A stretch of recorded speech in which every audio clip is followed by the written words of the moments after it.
So guys, on the menu for today I have here spinach, fresh organic baby spinach, also my coconut oil.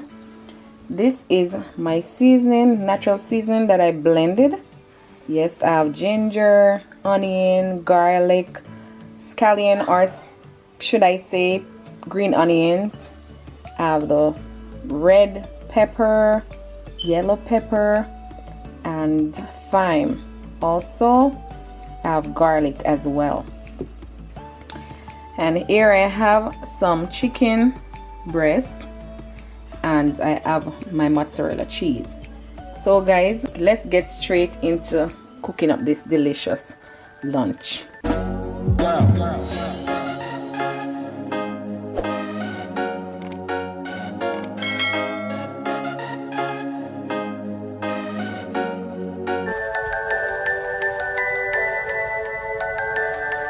So I'm just using, this amount.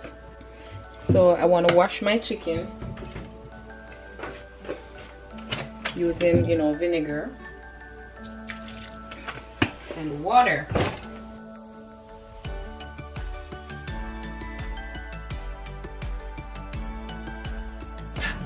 And then I'm gonna season it with my natural seasonings.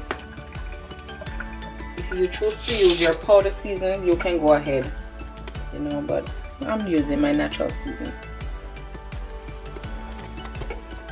And this is good enough for me. See guys, that's it. So after this is being seasoned, I'm just gonna go ahead and leave it to marinate, because I love, even though I'm on a diet, I still want my food to be tasty, right? So I'm just gonna leave it to marinate, and I'll see you in a bit.